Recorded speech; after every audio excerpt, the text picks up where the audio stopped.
Introducing Wrist Time. Uncover your own behaviors, trends, and preferences, experiencing your collection in a new way. Log specific dates, activities, and adventures with your watches. Gain collection insights with your personal wear metrics and discover trends within our global community of 1916 Company collectors, destined to become your newest habit. Download the 1916 Company app and its new features to start tracking today.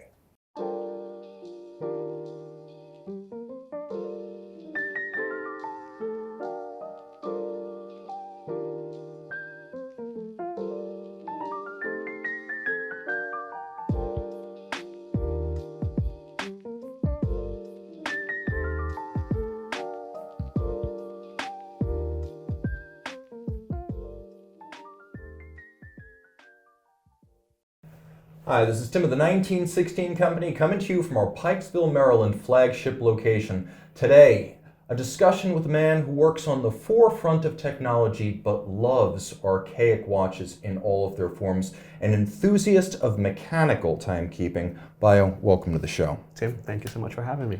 Now this is interesting because you're a man of the world and you work in tech, but you have the same affection for mechanical watches that I think typifies our enthusiasts and our audience. It didn't start that way. Remind me of your earliest experiences and memories with watches. They weren't mechanical, were they? No. So my very earliest experience that I can recall with a watch was this one right here. It's a McDonald's timepiece. It's part of a Happy Meal. And this was when I was living in Vienna, Austria, the 1998 France World Cup. That was the very first World Cup I can remember actually watching and participating in as a fan of football, soccer. And I got this in a Happy Meal and I loved it. And I wore it almost every single day and everywhere I went. And that was my first memory of actually owning and wearing a watch. And there's a picture of me and my dad in Czech Republic in a zoo and I'm wearing this watch. This is not the exact same watch, unfortunately. I don't know what happened to that watch, but recently, a few years ago, I found this on eBay and I bought it. And it came in the rack that McDonald's had it in. So it's supposed to be an original version of that time period for that watch. So it doesn't work. I mean, but I've kept it. The fact that it is at all is kind of remarkable. This is a fun keepsake, and I really like the idea of sort of like reconstructing the memory. If you don't have the original, at least reconnect with it. That was my intent. So now, as a young person, look, I know how intimidating the price of watches can be. How did you start to get into a hobby that can be very intimidating and difficult to enter, from by an outsider looking in? Because I know when I was on the outside of the industry, the scariest thing was just the price of this stuff. Yeah, I started off very early on, and I did not enter into a more expensive category of watch collection until I was older. But my first watch, as I mentioned, was this Happy Meal watch. Then eventually I transitioned into sports watches, not the traditional ones that we refer to today, but like an Adidas watch. I had that when I was like 11 or 10 years old, a Nike watch. And then I lived in Austria for a few years, for about 8 years, and then moved back to Nigeria. And in Nigeria, I started wearing a Citizen watch. My dad bought me an Echo Drive Citizen watch, also relatively inexpensive.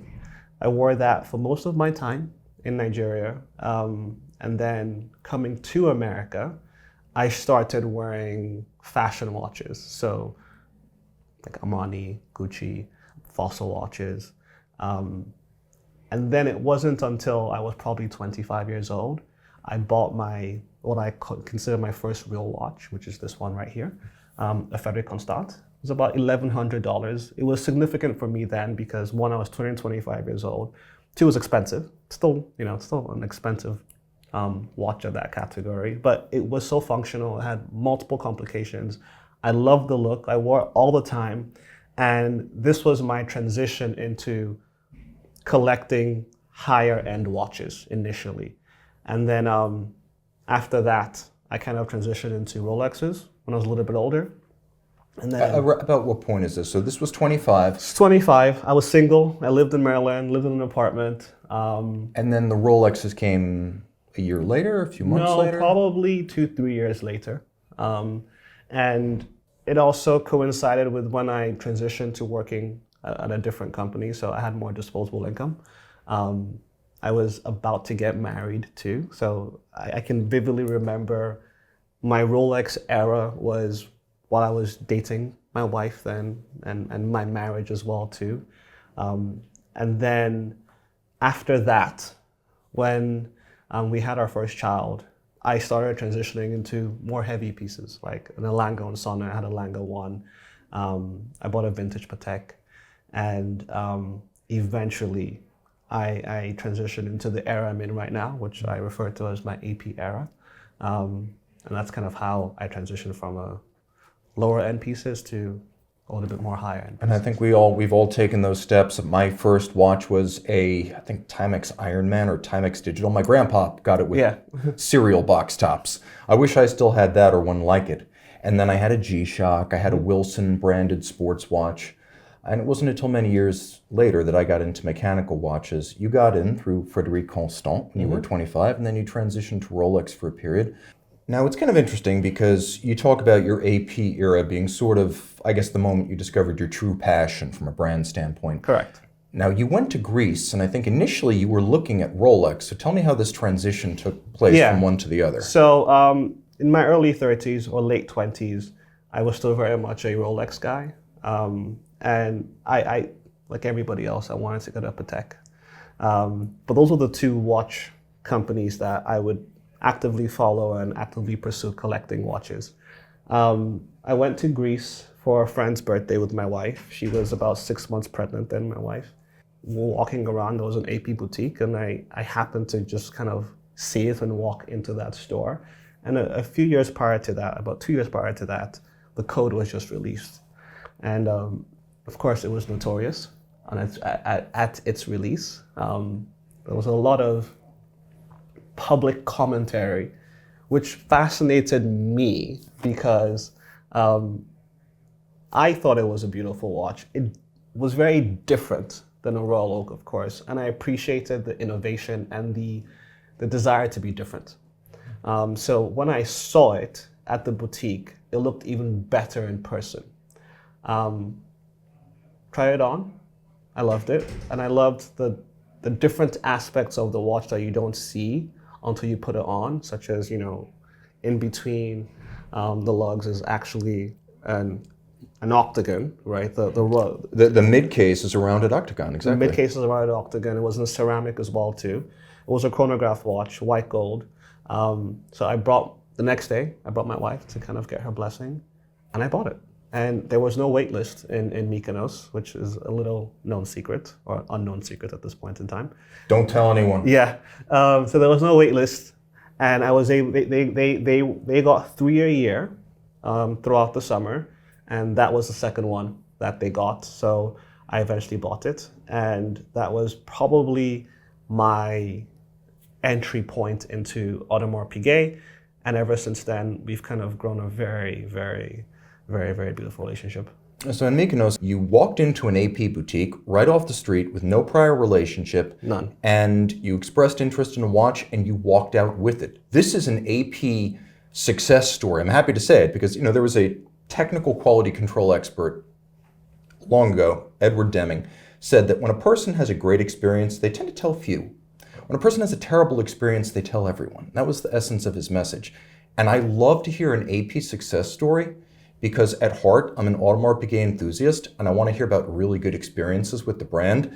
Where did this lead? This led to my current relationship with AP, which is, it sounds very cliche, but it's a love story. And in many ways, I feel like it's part of a family. I'm part of that family.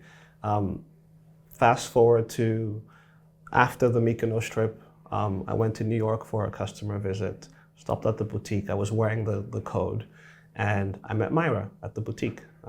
Shout out to Myra. I absolutely love her. And Myra was intrigued about how I got that watch and why I had the code. And I gave her my point of view. I spoke about the movement. I spoke about just the difference that watch represents and my love for it. And then she asked me to come back the very next day, and she showed me a bunch of other watches, and I had a really great experience with her, with the boutique, with trying on different watches. And to your point, like, that relationship or that experience created a very, very strong desire for me to want to know more about the brand and really want to invest my time and money into that brand. There's an emotional connection tied to them. There's a financial connection tied to them. So it makes a big difference when you have an experience that creates not just a lasting memory, but a desire to want to grow that relationship. So AP was very successful in achieving that with me. And that led to me buying about 8 AP watches since 2022. So after that initial code, you went to New York. Did you buy your next AP then, or did it take a little while to figure out what you wanted? It took a little while, but ever since then, I've been buying my watches from the New York boutique. So I've bought about 7 from them. I brought a few today. Before we jump into them, let me ask, why wasn't your opening bid a Royal Oak? Very few people walk into an AP store and say, I want a code 1159, or before that, the Jules Audemars or the Audemars Piguet.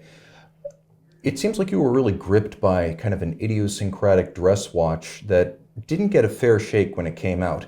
Did you have any notion of what it was going to be like before you saw it? And were you just not taken by the Royal Oak, or was it an acquired taste? So prior to entering that boutique in Mykonos, I knew of Audemars Piguet. I knew of the Royal Oak, but I wasn't a significant follower or a fan of the watch itself. I was, like I said, I was much more focused. When I collect, I kind of almost dive into one type of collection. So I was much more focused on Rolexes at that point in time. I had just bought a vintage Patek, so I was getting into Patek as well too. So I didn't really know much about the Royal Oak, to be transparent with you. I knew about the code because of what happened during the launch. And then I dived deeper into that just out of pure intrigue. And I appreciated the watch. I liked the way it looked. I liked what it represented. And then when I went into the boutique and I put it on, I fell in love with the watch. So for me, my entry point into Audemars Piguet was the code because that was what I gravitated towards initially. Of course, as you get deeper into it, you get exposed to the Royal Oak, and then you begin to love the Royal Oak just as much. So tell me about the watches on the table now. Sure. Take me on a tour now that you've got a larger AP collection. Tell me about the milestones and memories associated with these watches, because you got a pretty diverse array, and at least one of these is your wife's. Yes, and I'll tell you the reason why I brought that. So starting off with my first Royal Oak. This is the 50th anniversary. And on the rotor, you can see it has a 50 on it. That's 15550? Yes. White dial, stainless steel. I have a smaller wrist, so this is, I think, a 37 millimeter. Exactly. And in many ways, it's almost like a dress watch for me at this point in time. But I love the simplicity. I love the white dial. And funny story, when I first got this watch, Myra sent it to me from New York. And it got lost in the mail, which was terrifying. And it was more terrifying because to replace this one, it's challenging to get another 50th anniversary version. So I could have gotten another version of the Royal Oak, but not one that potentially had 50 on the back. So eventually we found it, and it got delivered to my house, and that sets up another funny story. But I brought this today because for me, this is my first Royal Oak. It's the 50th anniversary, and I just love how simple it looks and it feels and it wears on the wrist.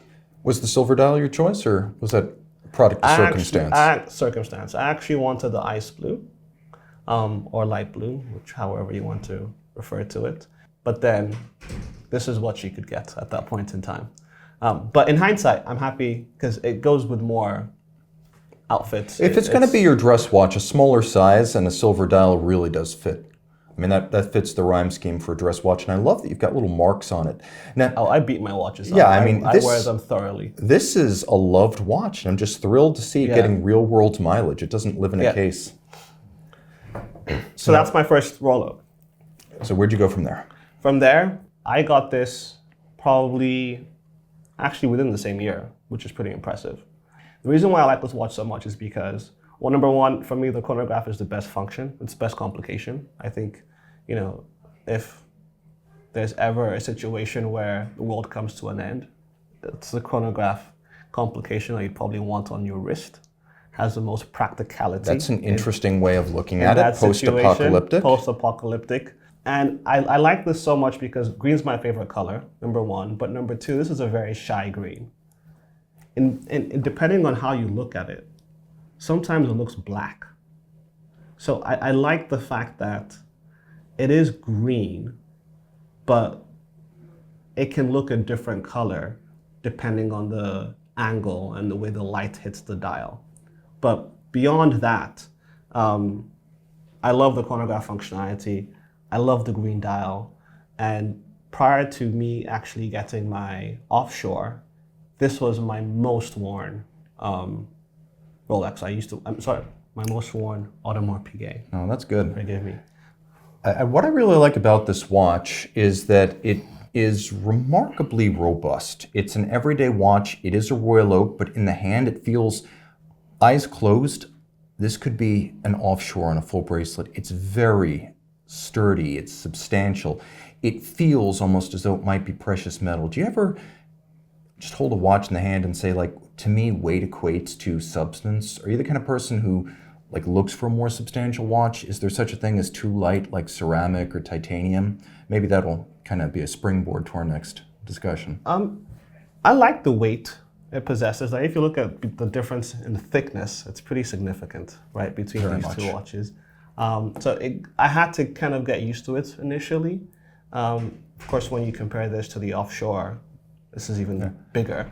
But I do feel like and this is the difference you typically get with, you know, more high-end watches. When you put it on your wrist, you feel like you're wearing a watch.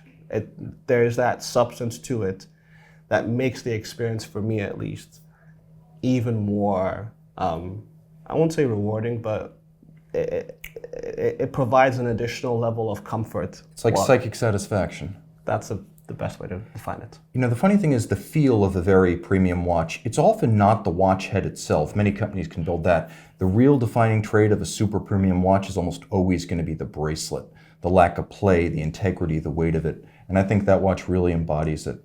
So you actually have an interesting bridge story from entering the Royal Oak with a very dress-oriented, smaller model, going a little bit larger now with the chronograph. And this is sort of the bridge to your Offshore. So how did you make that final leap? How did the Offshore enter the frame for you? So this is actually my last Audemars Piguet purchase. I got this year. Before we even jump into that, there are two that I got in between that. One was for my wife, which is a Quartz movement, which I think is perfect for her because she really sets the time. The reason why I brought it today is because it's actually my favorite watch in the house. And I love looking at it. I love the way it sits on her wrist as well too. And I love the burgundy dial. And I love the Arab numerals. This was a watch that Myra offered to me because we were trying to figure out what's the best entry point for my wife. And this is a very nice entry point for anybody, to be honest with you. But it was actually, from what I was told, one of two that was sold in America at the boutique. This is the Qatar Special Edition, and I believe there was a trade that happened. So the New York boutique got one of these watches, and Myra called me and asked me if I wanted it right before Christmas, and of course I said yes.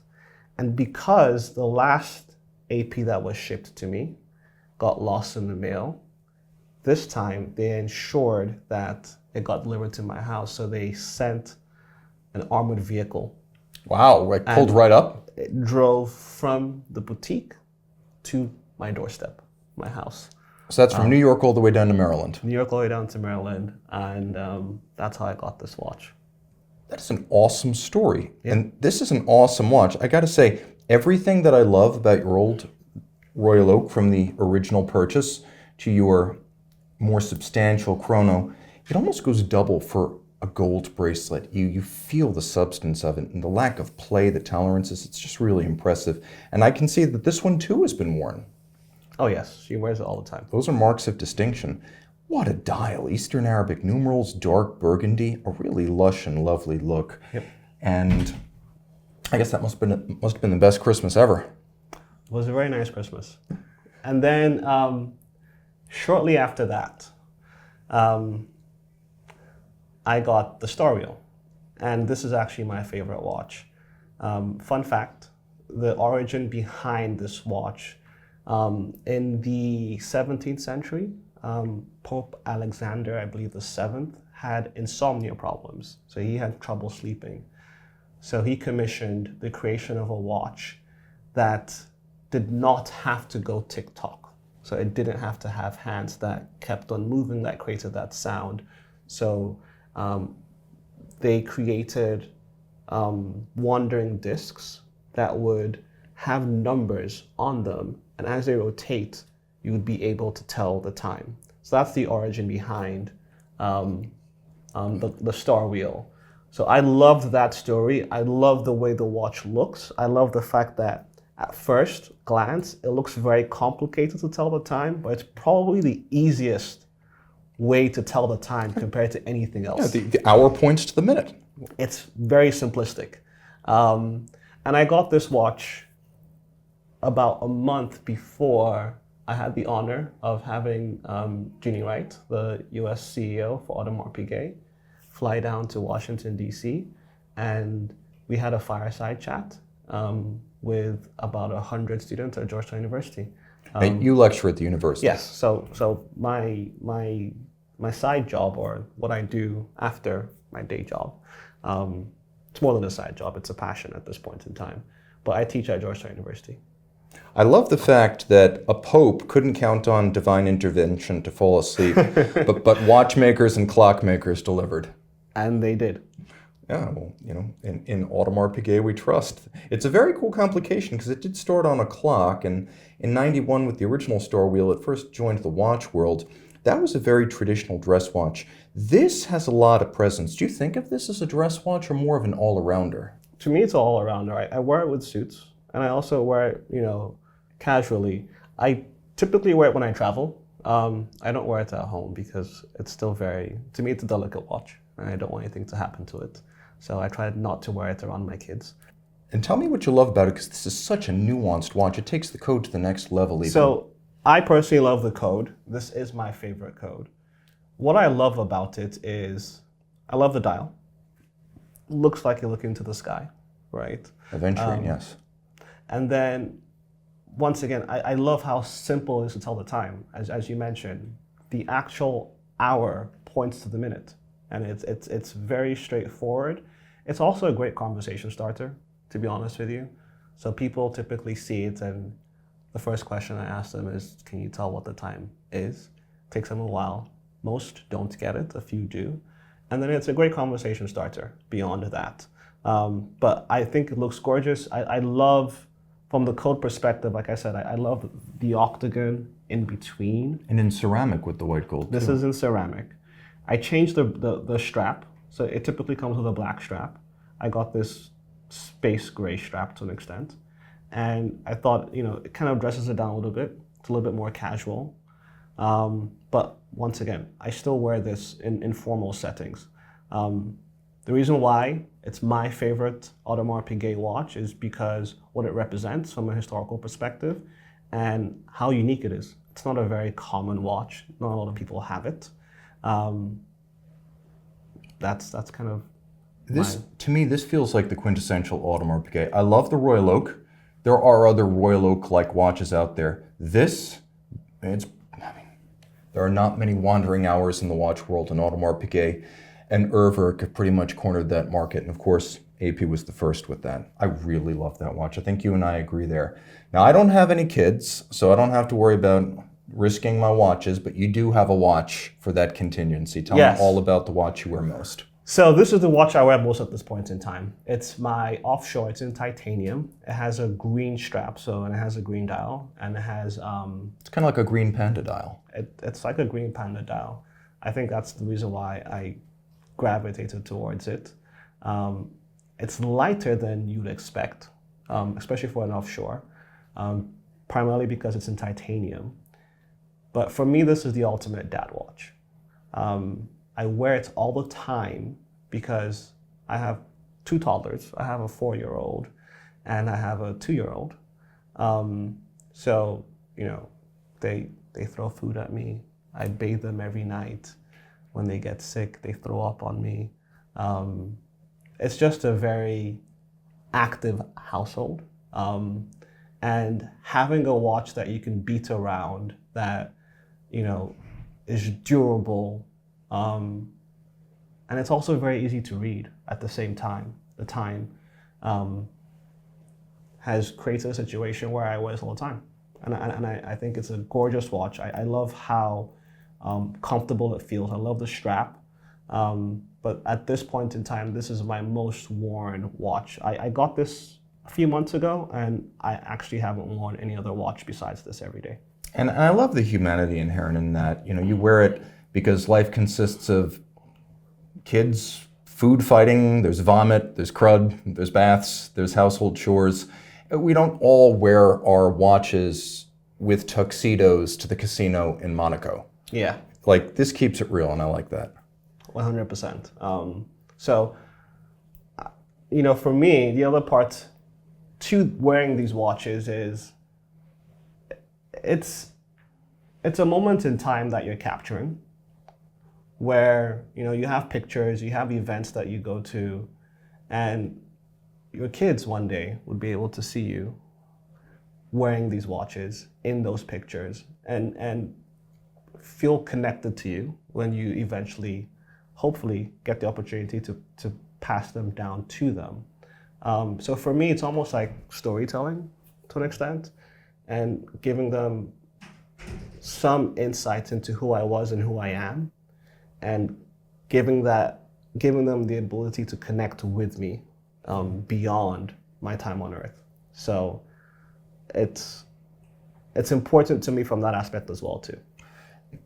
While we're talking sort of philosophically about what the watches mean, we kind of opened talking about your involvement in the tech world, where things move fast and product obsolescence is a natural part of the cycle, and the next big thing is always the greatest.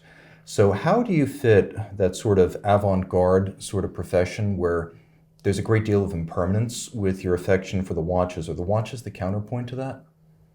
In many ways. I didn't initially think about it from that perspective, but I do gravitate to that now.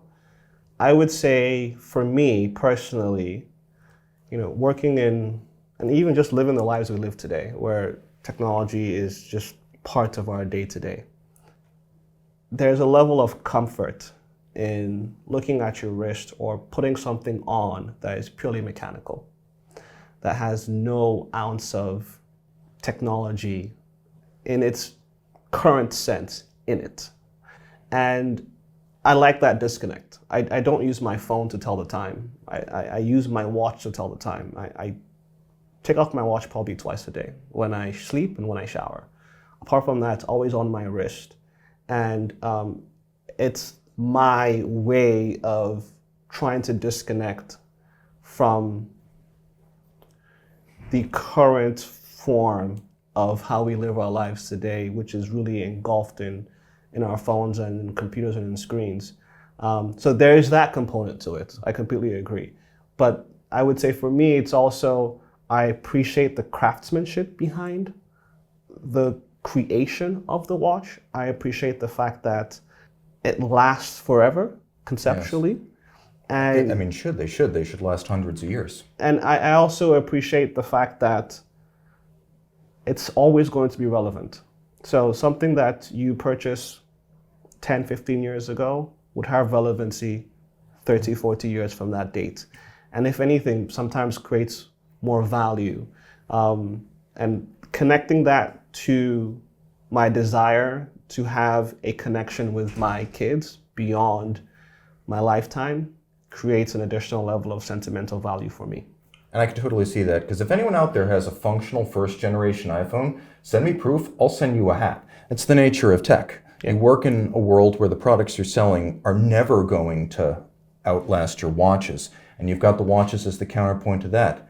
And as you've begun to appreciate the craftsmanship that goes in, you've even sort of tried your hand at this yourself. You had an experience at AP that's worth recounting. Yes, so now every year I travel to Switzerland. I go to Brassus, and there's a Audemars Piguet. That's actually where they're located. Their HQ. They also have a museum, and they also have a workshop, a master class. So I've toured the museum multiple times. I did the master class last November. So I spent 5 hours with a watchmaker, and we were taught, 5 of us were taught how to put together Audemars Piguet movement.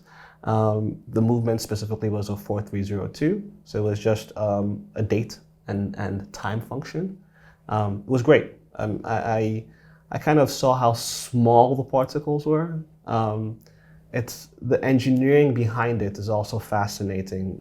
You know, the sequential creation of the components that create that movement was truly a wonderful experience, and I really enjoyed it. And they even documented it with Polaroids. Yes, so we got pictures, we got little artifacts we were able to take home with us, and then we of course got this documentation and the certification. And that is absolutely awesome. Again, I love to hear about success stories with big brands, and I think it's easy to get cynical about them, but you've got a story that starts with walking in off the street to an AP boutique, getting a watch on the spot, on demand. It was not a Royal Oak, and you didn't ask for one. You had a great experience there, stateside. The US CEO came and spoke at your university, and then you had this incredible opportunity to go back to the source and actually get your hands on with tools and movements. Yep. What a cool story. And by the way, there was a Royal Oak available at the boutique when I walked in as well too, in Mykonos. That in itself is inspiring to hear. So sometimes watches are about more than just watches, but very rarely this literal. You got to tell me the story behind these engraved cufflinks, because yes. So I bought 2 cufflinks from Audemars Piguet, and I know they're not watches, but to me they complement the watch at times. And when I dress up, it kind of feels complete when I have these on, and I have a Royal Oak on as well too, or even sometimes the code. But my wife bought this for me, and she engraved J loves B. Her name is Joy, and my name is Bayo, of course. And I just thought this was great. This is something that the boutique did for me sometime last year, and they're gorgeous. So now I have to ask, because you are on a path as a AP enthusiast and collector, but what does the future hold? Is it vintage? Is it higher complications? Maybe some craft art custom piece? So it's a combination of all the above. So as you know, this is their 150th anniversary, and that's why I wanted to focus on AP in addition to just my phasing collection right now. They're doing great work in keeping true to their tradition, but also innovating and looking forward to what change and transformation might look like for the organization. But more specifically for me, I think I still want to build my collection with novelties. I'm hoping a ceramic is next in line for me at some point in an open work. But then I'm probably also going to begin to look back and try to collect some vintage Audemars Piguet watches, specifically the Starwheel. I'll love to get all the variations of that.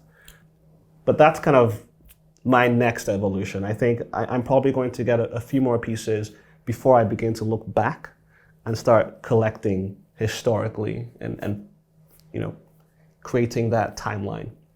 Well, when you do create that timeline, please come back and share it. Bayo, thank you so much. Thank you for having me today. Appreciate you.